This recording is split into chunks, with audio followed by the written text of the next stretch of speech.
You are now listening to Nexxlegacy Radio. And here we go, here we go. Your man Brandon is in the house tonight on this edition of Next Chapter Radio. Hope everybody is off and running on this busy work week. You know how we do it on a Tuesday. We definitely make sure that we give you the best in music and interviews and entertainment and good vibes. That's what we do here tonight. So I'm just glad that everybody is here tonight doing what we do best, and that's provide as many memories as we possibly can. And tonight I have a guest. If you don't know him, you're definitely going to get to know him by the songs that we play and the interview that's going to be conducted tonight. We have Mr. David M., and he's going to talk to us about not just music and the things that he has coming up, but also, you know, just the state of music and the different genres of music and how we definitely got to make sure that we incorporate it all and celebrate it and do what we do. And I think I had a man, David, in the building right now on Next Chapter. David, what's up? You sure do, Charles. How are you doing? I'm good, man. How's it going? Pretty good, pretty good. Man, very warm first nights off, here in Jamaica. Oh, you're in Jamaica right now? Yeah, sure. Hey, okay, all right. Hey, you know what? From Jamaica to back to the States, man. I wanna definitely thank you for taking the time to hang out with us and stuff like that. And you know, I was going through some of your information, not just your bio and some of the things, the music, of course, but for the new people that just now tuning in that don't know who David M. is, just give the world your 411 for the listeners. All right, cool. I used to write music back in the 90s with what was then the biggest producer in Jamaica, Gussie Clark. I wrote for people like Gregory Isaacs, Freddie McGregor, Shabba Ranks, J.C. Lodge. It was an exciting time.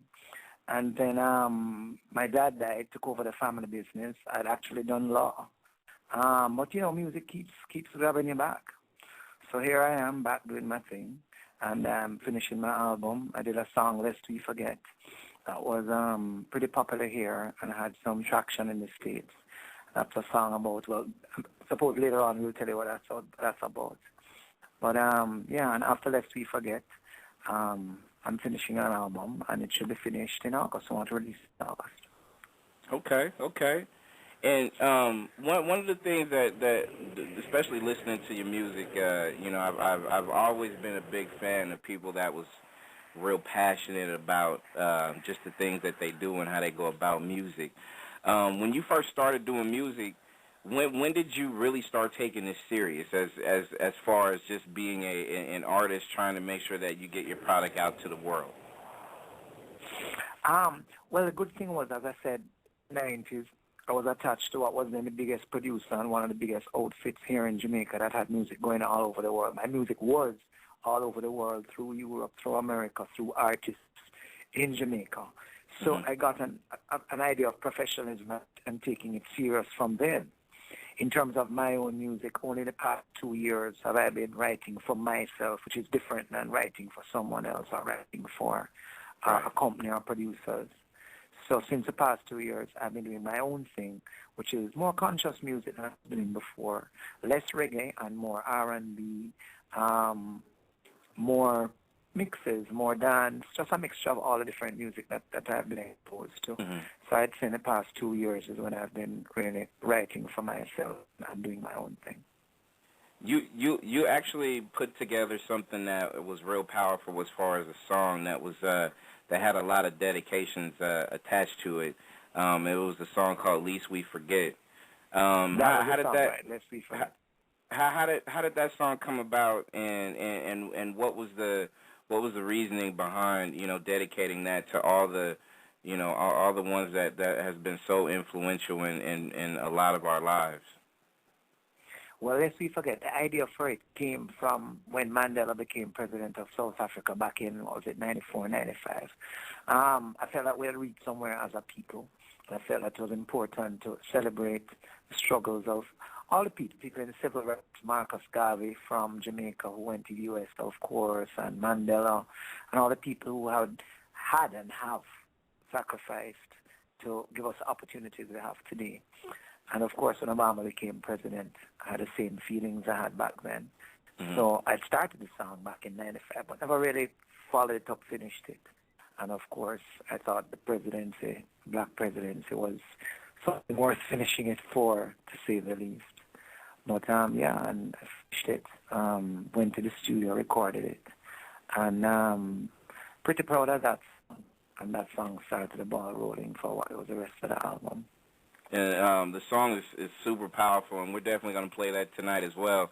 One of the things that I wanted to ask you kind of brought it up, and I'm glad you mentioned it, is you kind of said that things are a little bit different when you're writing for yourself as opposed to other artists. Yes. What type of mind frame do you need to be in? Because you got a real hot song called "Here Comes Your Life."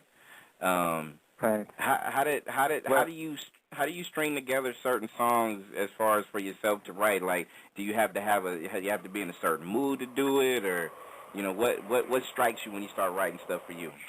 I think when you're writing for someone else, it's more a project that's not the same as writing for you. It's not as deep as writing for yourself.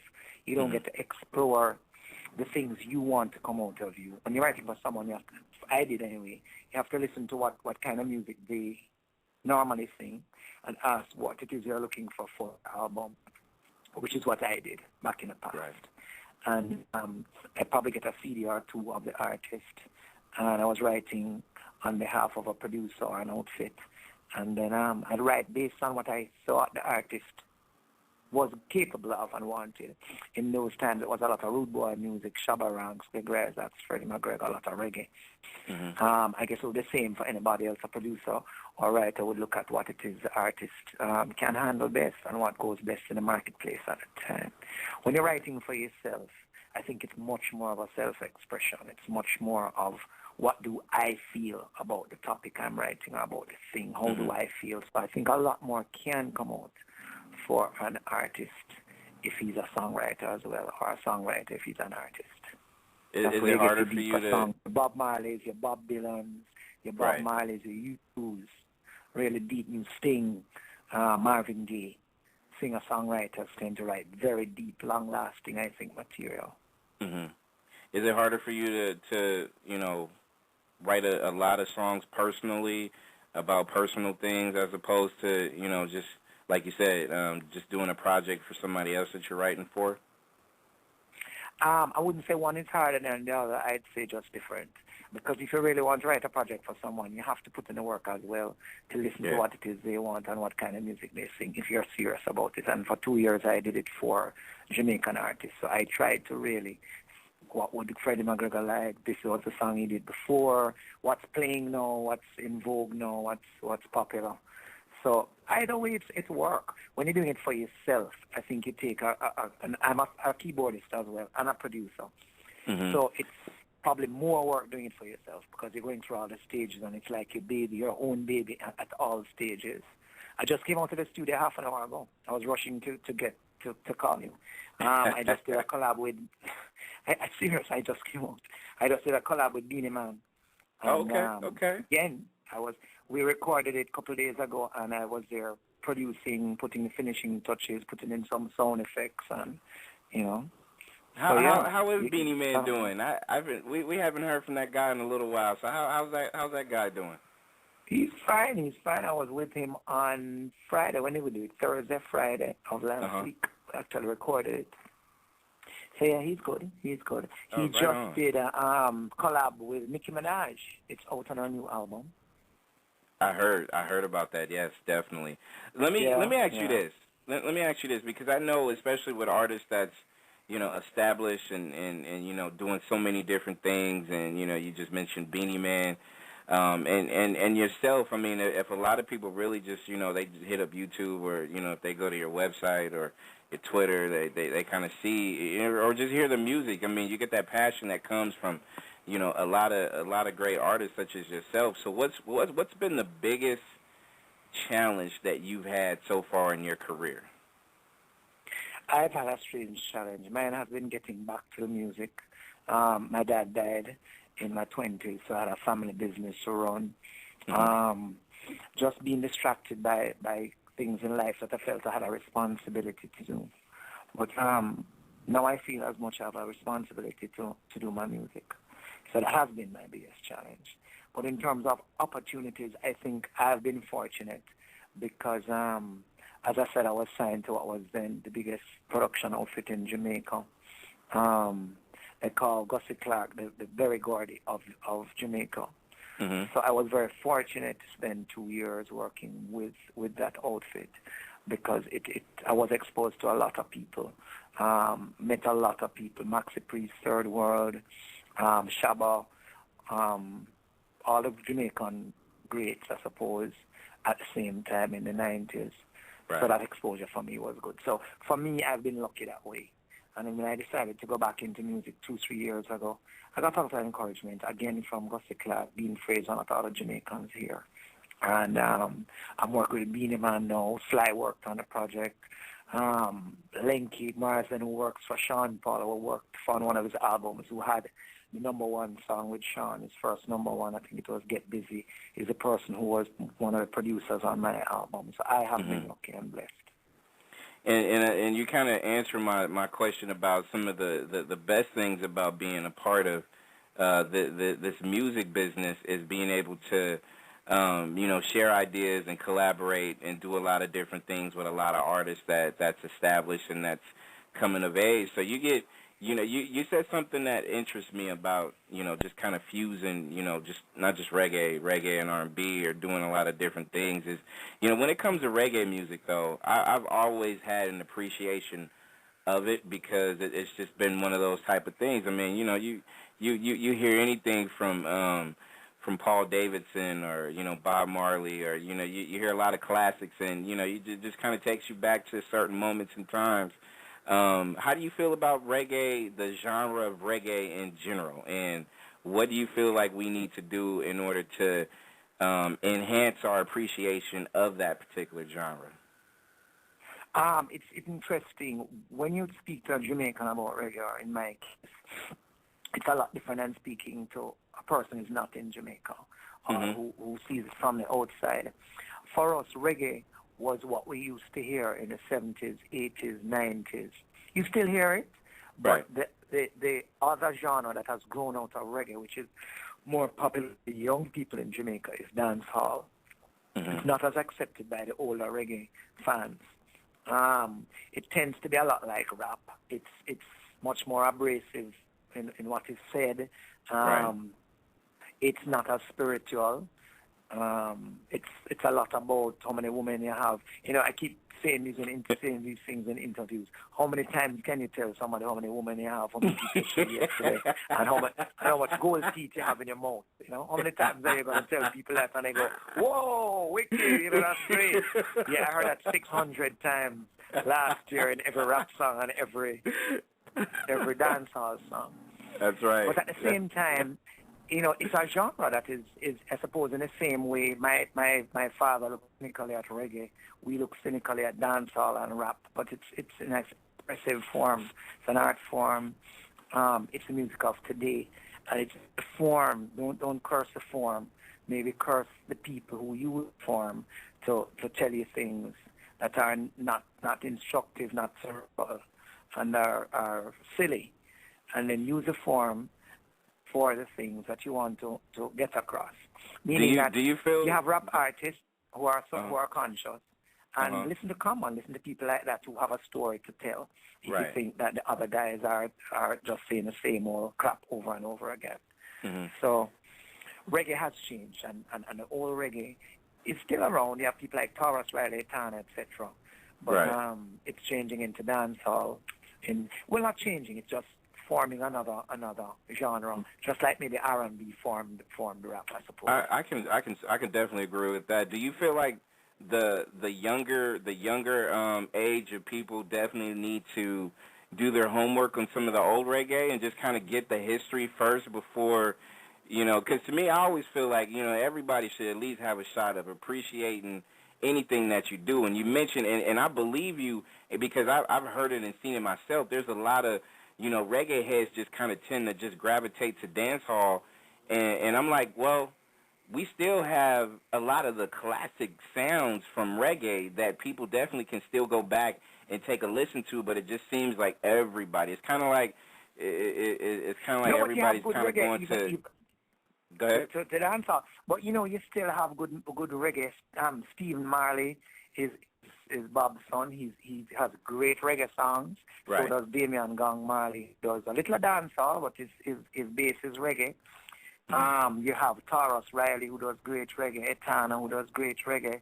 Aline. You have quite a few reggae artists who are really out there, and the music is really good.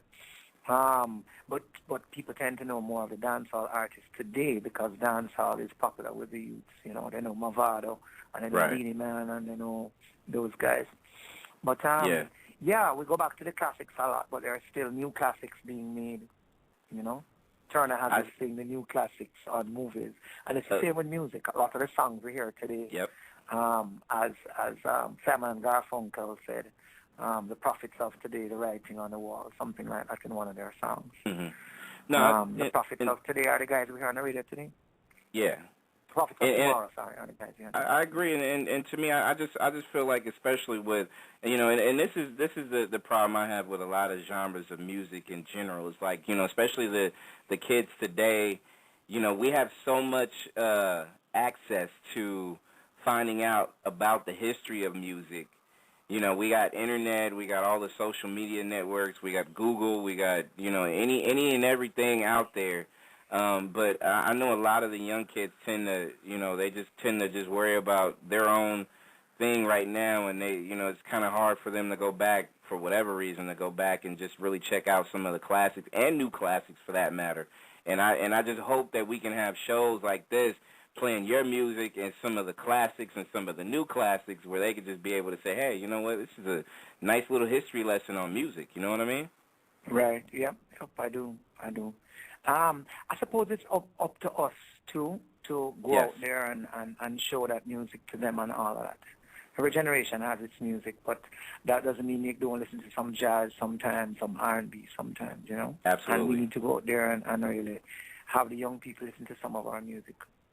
Absolutely, and it starts with someone like you coming on the air and not just reaching the States, but of course you're out there in Jamaica, and there's a lot of people worldwide that love music, reggae music, and all kinds of different music, different genres of music that's really showing their support and their love for passionate people coming on the air talking about their music. And do you have any street dates on when your project is actually going to be out?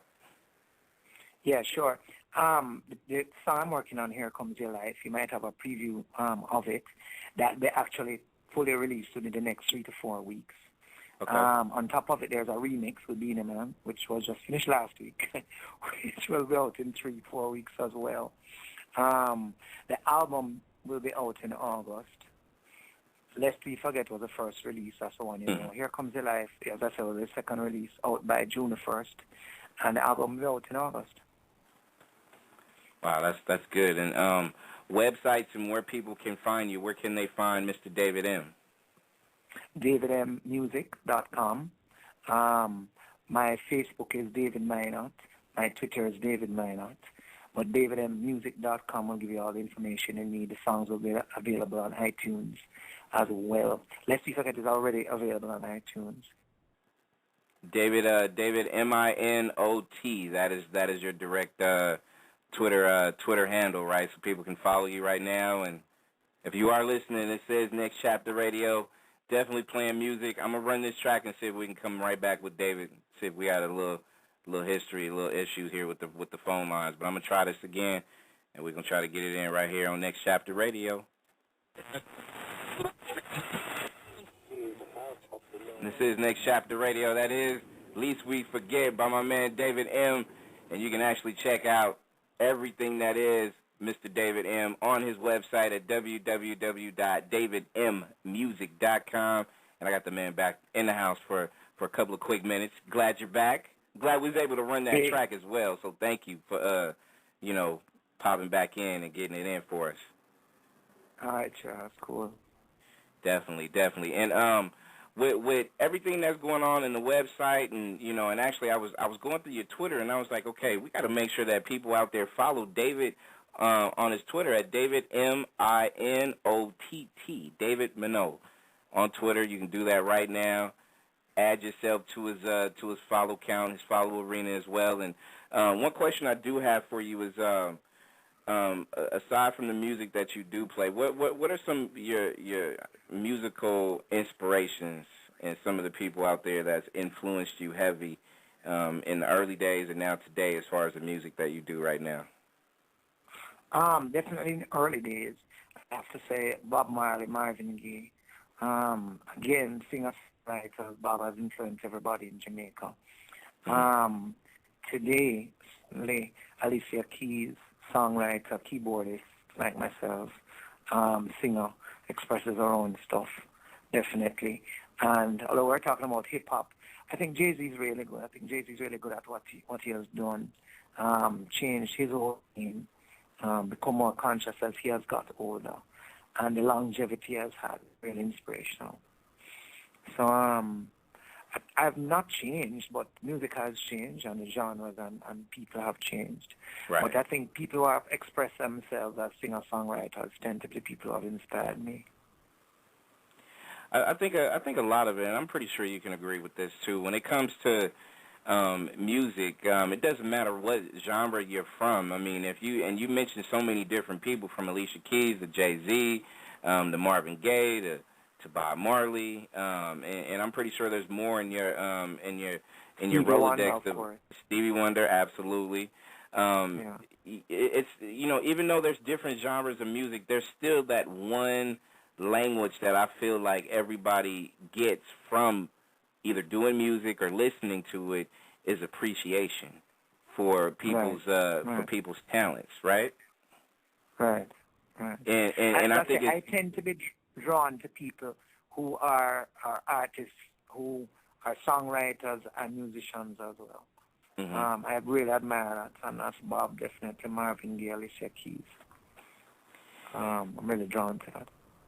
And I think it's so important for people to understand that. I mean, you just rolled off a lot of generations of music, and I'm pretty sure you're a big music history buff. You go back in time, you probably listen to it. What are some of your old classics that from back in the day? It doesn't matter what genre that you just like. You know what? I can still listen to this day and still get chills. I'm gonna date myself, but maybe not myself because I wasn't around in his heyday. I mean, I've listened as diverse as Al Martino and Frank Sinatra. Oh my goodness. Yeah. I've listened. My That's parents what's up. listened to that kind of music, so of course I was a kid and they were playing all this music, and I was no doubt. Who is this right. guy? Al Martino, Spanish Eyes. Ooh, Spanish Eyes. And you're going, cool. And they played Frank Sinatra at home. In the early days, of course, Satchmo, Wonderful World. He did 007 James Bond theme. Mm-hmm. All the Time in the World. I mean, there was just so much music coming out of my family at the time. We played hymns because I was playing the piano, my dad played the organ, my brother played the violin. So the three of us would strike up hymns at night. We wanted to go watch TV, of course, but our dad would insist we play music. Yeah, there was just so much diverse music. And in Jamaica at the time, reggae was just being born. Or you had Mento and reggae was coming up. It wasn't just being born, because by the time I came around, reggae was there. And you had some DJing going on. There was just so much music I felt available to me at the time, from classical that I was training because I started piano at 6. Here I was playing classical music, reggae playing outside, and Dad playing Frank Sinatra and Satchmo inside the house. So I was really exposed to a lot of music, and most Jamaicans are. So wow, that's good. I mean, fantastic. To me, I always think diversity is definitely a way to go when it comes to music. I mean, your love for music, for all genres, it doesn't matter race, creed, color, whatever you call it, as long as you put out good music that speaks one language and one language only, and that shows the appreciation of people's talents. And before we wrap this up, I know there's a lot of people sending emails right now and asking, like, do you come back? Will you come back to the States and do shows? And if you can or do, how can they contact you as far as trying to book you for shows? through davidmmusic.com. But yeah, as soon as I'm finished the album, which I'm 90% finished, which should be this month or next month. That's why I said as of June 1st, the new single will be available. And as of June, July, I will be in the U.S. doing tour dates and doing stuff. But go to David M Music, and it will give you the information and be able to reach me through there, for sure.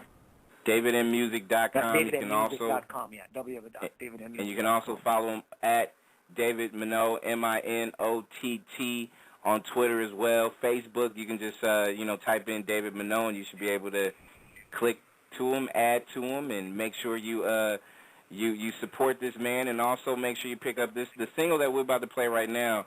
Here Comes Your Life is available on iTunes and things, right? It's not available until June the 1st.